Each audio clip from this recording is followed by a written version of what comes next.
Get ready with me while I tell you how I found out my roommate was cooking meth. Part 1. Yeah. I'm prepping for an audition, so we're going to do very light makeup today. I'm going to start with the CeraVe Skin Renewing Day Cream. Okay, so I've lived in LA for 6 years now. I just moved back in September after moving back home to Philly for a couple months because LA can be really crazy. God brought me back and I've really been reminiscing. I moved here in January of 2019. Horrible timing because I didn't know the pandemic was going to happen, obviously, but the first like 6 to 8 months in LA were really magical. I was 22, fresh out of college. I had no standards for anything. Every melanated girly gets it. I have to mix these two shades now. This one's my winter shade, this one's my summer shade. So at the time, I already have some film school friends that are already in LA because they were a year ahead of me in school. And they told me to go on Facebook and try and find a roommate there. And to my understanding, this was like a very standard procedure. Like most people moving to a new city, if they don't really know anybody who has an available living arrangement, go on Facebook Marketplace and just like join Facebook groups for that city. I had really crappy discernment, so I was like, oh, whatever, as long as I have my own space, like I don't really mind who I live with. I feel like I can get along with everyone. Keep in mind, I had literally just gotten out of college living with my best friends, but I'm thinking like, I'm chill, it'll be fine, not even considering that other people might not be chill. So I interviewed with these two girls and they both seem really nice. Like they're both Christians. They both moved out there to pursue their acting dreams as well. Well, one of them wanted to be a writer. So I was like, oh, this is a perfect fit. So they had me move in. I shared a room with one girl and the other girl had her own room. And obviously, you know, when you find roommates on Facebook, it's always a shot in the dark. It might not be that you guys are going to be best friends, but at the very least, I thought that we would all like have a good time and kiki and get along, which we kind of did. But the girl who was on the lease really didn't like having us there. I think I was young and mature and I was always just like coming and going. And she was just like, okay, I only want one person living in that room, not two. So she gave us the option and neither one of us could afford it, obviously. So she gave us a month to move out. And I was like, I just got here, bitch. What's going on? Studio Fix powder in NC43. So she gives us a month to find a new living arrangement and I am struggling so hard. I'm like on every Facebook group. I just felt like everything was out of my price range. Keep in mind at the time I was working for free. This was before the Me Too movement. This was before any of like the Hollywood amendments that they made to make sure that like there's no slave labor going on, because I worked 9 to 5 every single day at a production finance company for free. So the only money I was making was from this acai place that I had worked like 4 nights a week. And I was like, I have 2 pennies to rub together. Like I can't afford $1,000 for a room. NARS concealer and ginger. I'm over here scrambling, trying to find a place to live. I'm about to be homeless in 15 minutes. And all of a sudden I get a message from this girl named, we'll call her Carrie. This is what altered the course of my young life. Carrie's like, hey, I'm leaving my bedroom in WeHo. I need to find somebody to replace me. Do you want to meet up for coffee at the Grove? And I'm so excited because I had like 30 seconds to move out. The time was ticking. So we get coffee and little did I know. I grew up very sheltered and like that was such a privilege, but also such a disadvantage because I had no gauge for like what was BS, what was authentic, like because I'm always authentic. So I was like, la la la la la, just like floating through the world like a fairy. Anyways, Carrie and I meet up for coffee. She's like, yeah, I really need to move out. Like I found another place with some friends. I will pay you $200 to move into my place. Huh? Now looking back, I'm like, Christy, you silly little twit. You should have known that that was a huge red flag. Who pays somebody to move into their place? The hell? I'm over here thinking that that's a great deal, and I myself was about to be homeless in like 30 seconds, so I was like, absolutely. And she showed me pictures of the place. She told me about her roommate, we'll call her Dakota, and she's like, yeah, it's in the middle of Hollywood, like it's so gorgeous, you have your own room and it's really affordable, and I'm paying you $200. What's weird is that she not only offered me $200, she was like trying to give me free stuff. So I'm over here like, oh my God, I hit the jackpot. And I'm like thanking God. I'm like, wow, I found the sweetest girl who's just like so kind. So I'm so relieved that I have a place to stay, and I move out of my old place, which was so traumatic. I've only been in LA for like 6 months, so I didn't have any help moving my stuff. But somehow I manage. I get all my stuff over to the new place and I go inside and I meet Dakota. Let me paint the picture for you. Dakota is the epitome of an LA hot girl. Like she is a beautiful girl, like double D, fake boobies, but they looked great. Well, they looked pretty good. The cute pouty lips, look at the little filler, big blue eyes. Everything in the apartment is like white and fluffy and gold. And I walk in and I'm like, oh, okay, hey, I'm Christy. And she's really sweet. Like she has a sweet demeanor. She's like, hi, I'm Dakota.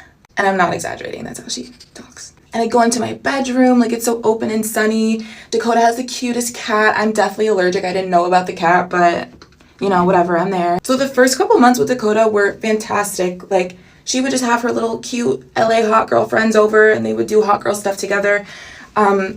And I did my own thing. I had my little boyfriend, I had my little internship and my little acai job, and everything was going really well. One day Dakota's like, hey, Christy, you're like really pretty. And I'm like, oh, thank you. She's like, how much money do you make at the acai place? I was like, I'm in the negatives. She's like, wait, come with me to my night job. So I know that she works at this place called Pink Taco that no longer exists, RIP. But I'm like, wait, what do you mean? What's your night job? I didn't know you had a second job. She's like, yeah, it's like my night job. So I'm like, okay, yeah, they're hiring. She's like, okay, but like, I'm gonna dress you up really cute. She lends me one of her neon green Fashion Nova dresses, and some random guy picks us up at like 10 p.m. that night, and he brings us to this mansion in the hills. Keep in mind, I have no context for this job. I'm like, wait, where are we going? Like, what are we doing? Who's this man? She's like, okay, so when we get inside, what we're gonna do is just look really cute. There's gonna be a bar. There's gonna be a bunch of guys in the middle of the room playing poker. Again, sheltered. I don't know what I was thinking. I should have left. Sure enough, we get inside. There's a room full of old guys playing poker, and then a bunch of like really gorgeous women massaging their backs and like sitting on their laps. Like, where am I? Keep in mind, all these women are beautiful, voluptuous, like models, and I'm a twiggy 22-year-old with the body of a 16-year-old. She's like, yeah, so all you have to do is like massage them and they tip you, and like you don't have to do anything else with them if you don't want. Huh? Up until this point in my life, the craziest thing I've ever seen was beer pong at my Christian school. So I'm flabbergasted. I'm not only flabbergasted, but I'm stranded because I can't leave. I have no cell service. So I'm stuck at 11:30 p.m. at night in a mansion in the hills with a bunch of billionaires and a bunch of hotties who are massaging them. Like for part 2. Part 2 of how I found out my roommate was cooking drugs in our apartment. Now, this is quite an elaborate story, so please go back to part 1 if you haven't yet seen it. Context is key. Remember, we're in the mansion and I'm standing in the corner like this.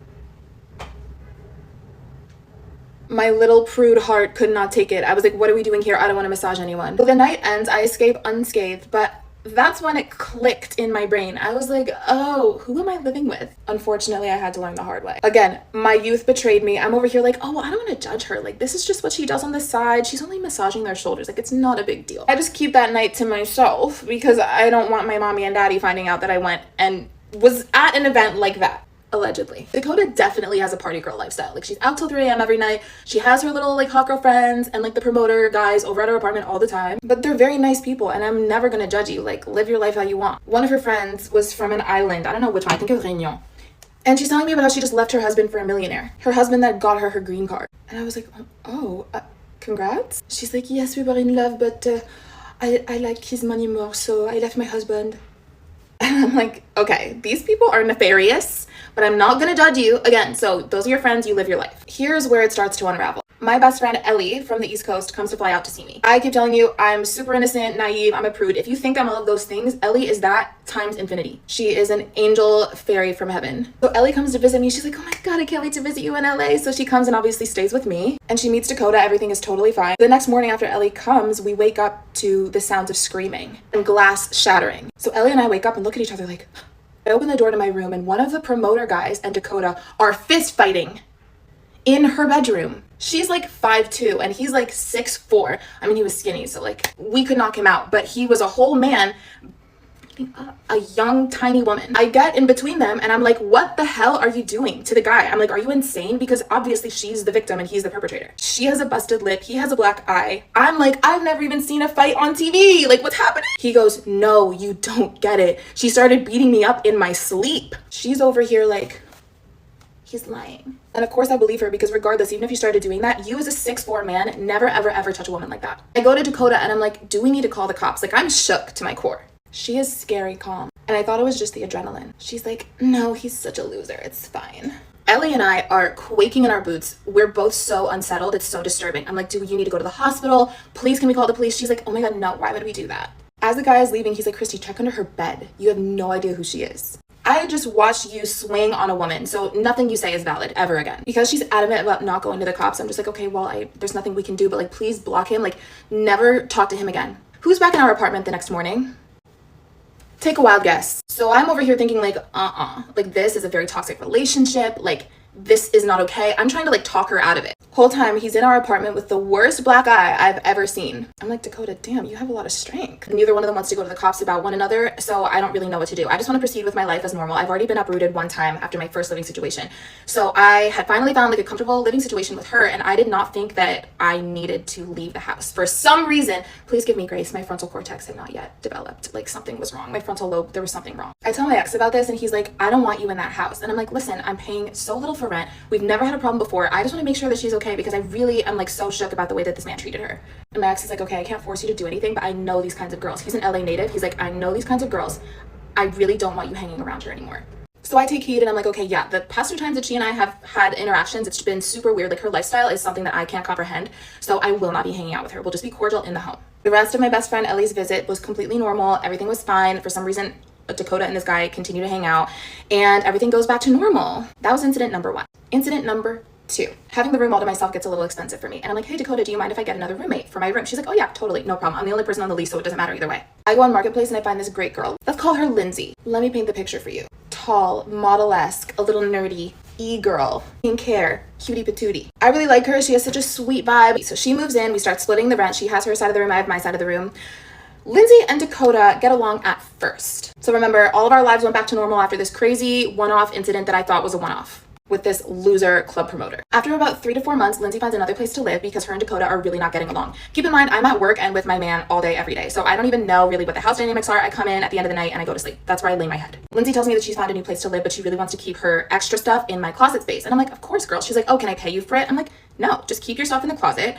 I'll find another roommate. Don't worry about it. Dakota had some kind of vendetta out for Lindsay. I don't really know exactly what it was. I kind of feel like Dakota has a narcissistic personality disorder. He's very calculating, very cunning, and I see it explicitly during this incident. Remember how I told Lindsay that she could keep her things in my storage space, which should literally just be between her and I. Like, I'm the one that's paying rent for that room, and I had given her the okay to leave her stuff in the space. So Lindsay moves out, her stuff is in my closet, and I go back home to the East Coast for a couple weeks. And I tell Dakota, I'm like, hey, I'm leaving for a couple weeks. The second that I leave, Dakota goes into my room, gets Lindsay's things from the closet, and throws them into the street.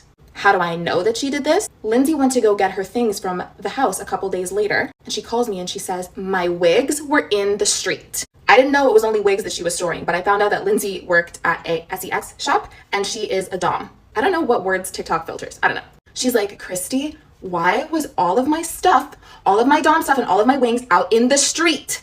I saw unhoused people wearing my wigs. And if you know, wigs are expensive and she needed them for work. So I'm over here like, wait, but I told you that it was fine. What happened? She's like, Dakota threw them into the street. Now I knew that they didn't get along, but I texted Dakota and I was like, hey, that's literally evil. Lindsay has a case against you. Like, she could take you to court and now she has no wigs. Dakota goes, Christy, you don't even know. Like, she is actually evil and she didn't pay rent on time and da da da. She gave me 1,000 reasons. And I still held Dakota accountable. And I was like, there is literally no reason under heaven that you should have thrown that poor girl's stuff into the street. That was incident number 2. Now, after this incident, you would think that I would have the brains and the wherewithal to leave this girl alone and move and never talk to her again. But I was in such a scarcity survival mindset that I was so worried about trying to find another place. I had been actively trying for months. After this whole Lindsay incident with the wigs, I was like, I don't feel like I can really live with this person anymore. Like, the side of her that I'm seeing is really scary. And the lifestyle that she lives is very, very sus. But I was so broke and she let me be super flexible on my rent. So I didn't know really what else to do. Stay tuned for part 3.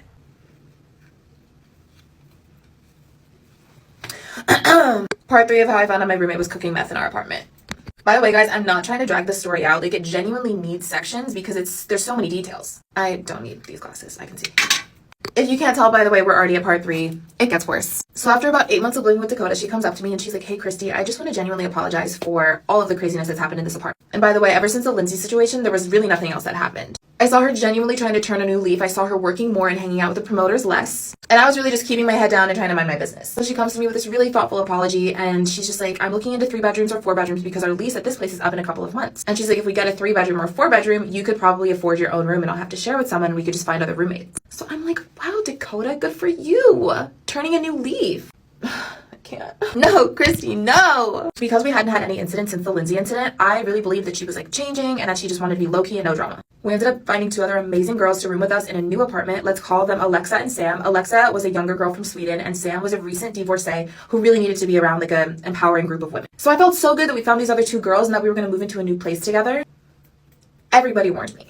I'm not going to sit here and be like, I didn't know. I saw how insane her lifestyle was. I just chose to gaslight myself. Like, I just was in such a scarcity mindset, and I just didn't even know how else to approach finding another place to live. I was like, this is the easiest way. And Sam and Alexa were genuinely so amazing. We got along so well. So we all move into this new place together, and we all sign a lease. My old place with Dakota, I was not on the lease, so I could leave whenever. The new place, I was on a lease. I was locked in. The first week that we move into this new place, we're all really excited. We all have our own bedrooms. And Dakota's sister, Nevada, comes to stay with us for a little bit. Yeah, they're both named after places in America. I don't get it. Her sister, Nevada, is like blonde bombshell. And it's so fascinating how looks play a part in like the illusion of trust, because both of these girls looked so unassuming. I mean, Nevada, she's younger than all of us, so we're like, oh, like we're trying to treat her like a younger sister. We're trying to be really accommodating to her while she's staying with us. One night during her visit, Nevada's like, oh my god, Dakota, did you tell the girls the story about your boobs? It's so funny. Dakota's like, oh my god, I didn't. So basically this guy really wanted to sleep with me, but I didn't really want to sleep with him, so I told him to pay to get my boobs done, and then I would sleep with him. So he paid to get my boobs done, and I didn't sleep with him. Sam, Alexa, and I are looking at each other like, where's she going with this? Dakota's like, long story short, he took a hit out on me. I said, oh, what? She said, yeah, he took a hit out on me. I said, Dakota, when did this happen? It was like, oh, like a year ago. So I said, he took a hit out on you while I lived with you? Yeah.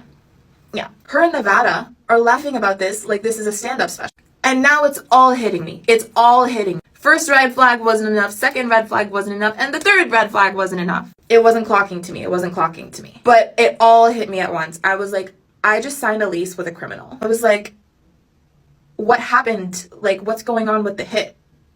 What's going on with the hit? Oh my god, don't worry, he got deported. Well, that makes me feel better, Dakota. This is where stuff hits the fan. If you didn't think it did before. Now, Nevada in and of herself is a character. Like, I genuinely thought like Dakota was the bad one and Nevada was the good sister with the good head on her shoulder. It turns out Nevada has committed her fair share of crimes. Career criminalism runs in the family. Nevada's bragging about how she scams men online on sugar daddy websites. In Creole, we have a saying. It's called mal élevé. This means poorly raised. There's another saying, mal appris.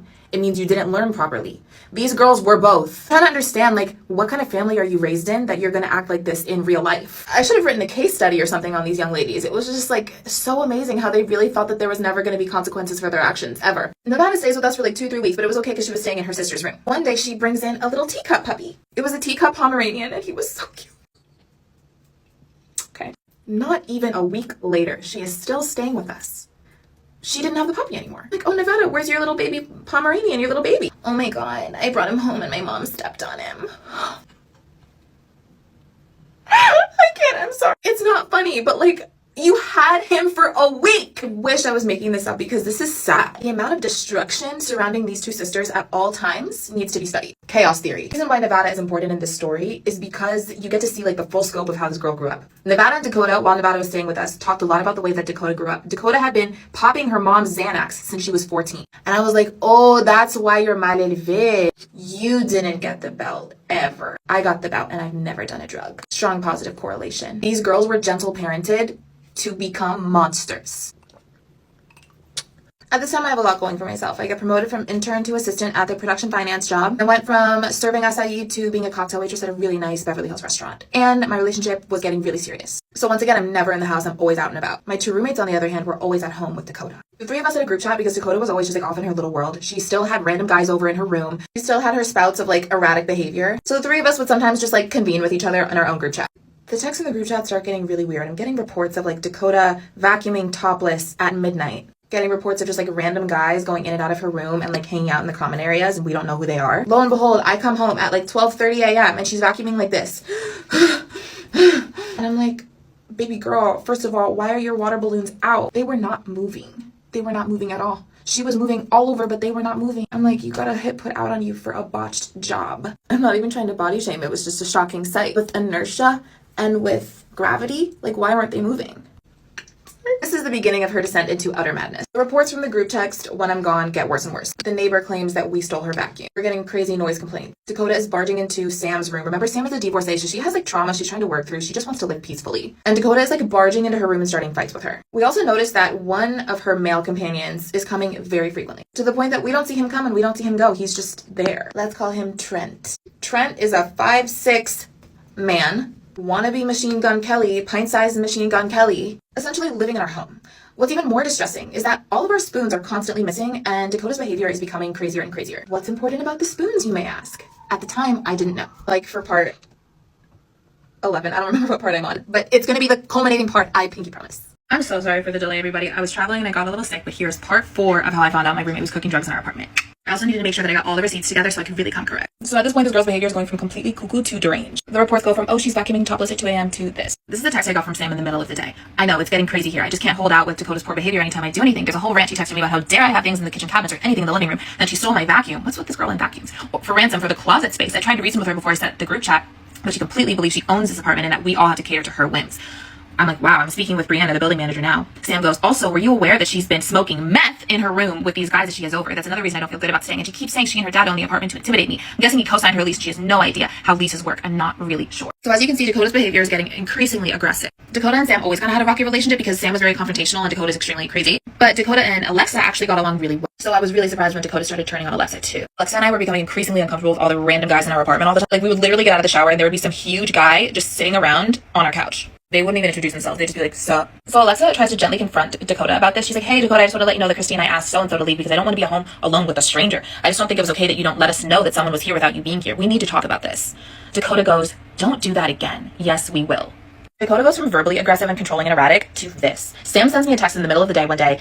Christy, they just both broke into my room. They went through all my stuff in the living room and stole some stuff from the bathroom. I said, what stuff? OMG, they broke into your room?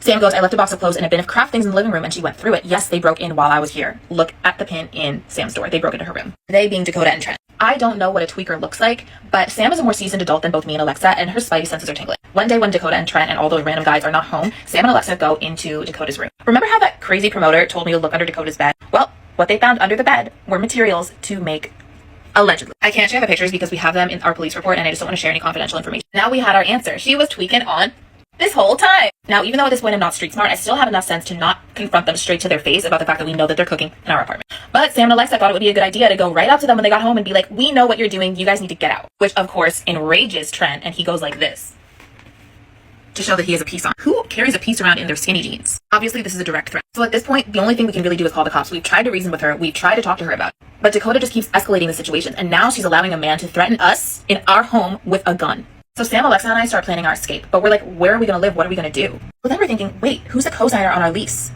Dakota's dad. We have his contact information. Let's call him Mr. X. I decide to give Mr. X a call to let him know all about what his daughter's been up to in LA. His wife picks up the phone, and I tell her exactly what happened, and she starts hysterically, oh my god, my daughter, please help her. Please save her. Of course, I already know the answer, but I'm like, Mrs. X, does your daughter have a history of this behavior? Whole time I know that her daughter's been popping her pills like for 10 years. Mrs. X goes, yeah, she used to steal my medicine, but I didn't know what to do. So Mrs. X and I start brainstorming on how Mr. X can come and kind of do an intervention for Dakota. I go, hi, Mrs. X, if you could tell Mr. X to come as soon as possible. The guy staying with your daughter is getting violent with all of us, and we don't know if we should call the cops. She goes, Mr. X is coming tomorrow. Does that guy ever leave? No.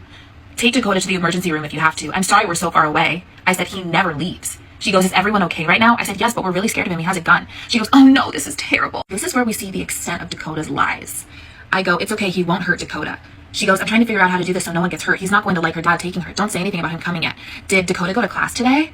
He's coming Thursday. Will that be okay? I said, we cannot wait one more day. None of us want to stay home tonight. Dakota isn't in class. What is she talking about? Class? She goes, was she in class today earlier? I said, Mrs. X, she isn't enrolled in any classes. She's always home, tweaking. Now it's clear Dakota's not only lying to us, she lies to her parents on the daily. Also, Mr. X fully took multiple days to come to us. If my parents heard that I was doing something terrible, they would come snatch me up out of there right away. And he was trying to like negotiate with me on when he should come. I was like, come get your kid. Remember in the last video how I said Dakota was gentle parented?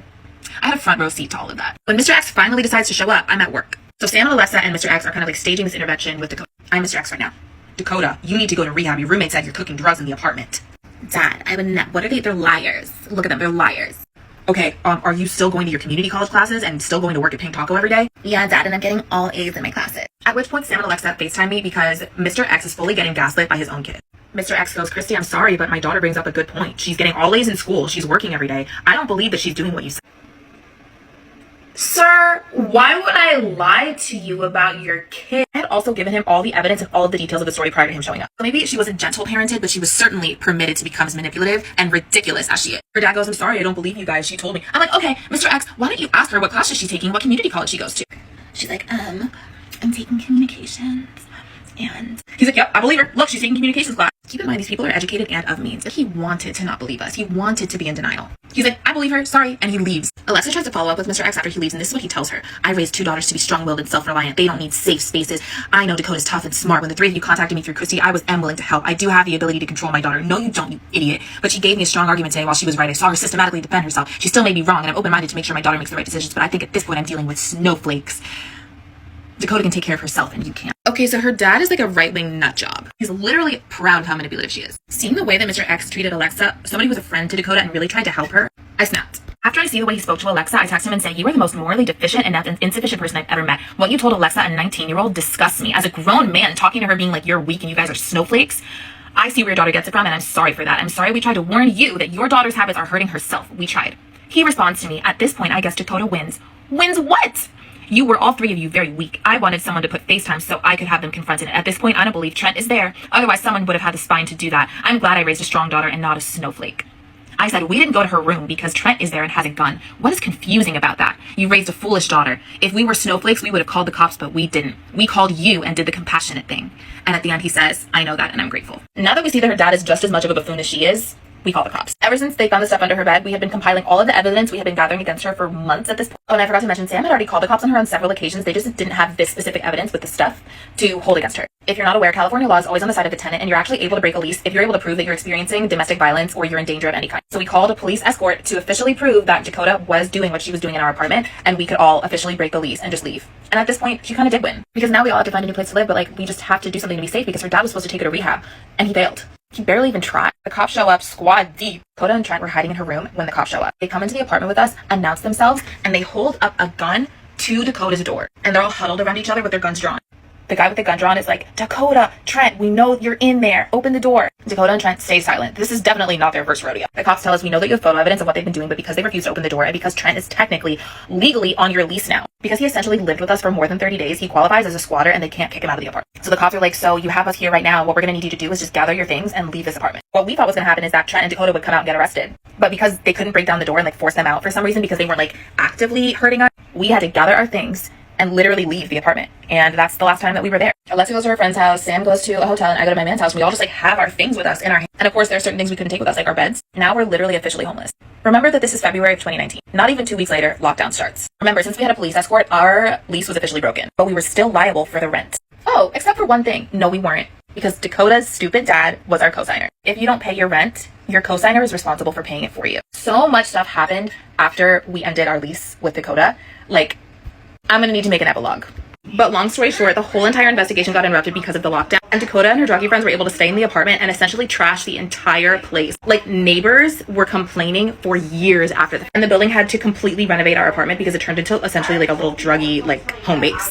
As far as I know, Dakota did end up going to rehab at some point. I was still in contact with a family friend of theirs. And it was officially confirmed that Mr. X had to pay the remainder of the balance on our rent. And we never thought about it again. And to this day, I know that they are all experiencing the repercussions of that BS as a family, and they deserve it. There's so many more details I want to tell you guys, and I'll put them in that vlog. But all that to say, if you're ever in a situation where you feel unsafe or you feel uncomfortable, never gaslight yourself. You deserve so much better. Leave the first time.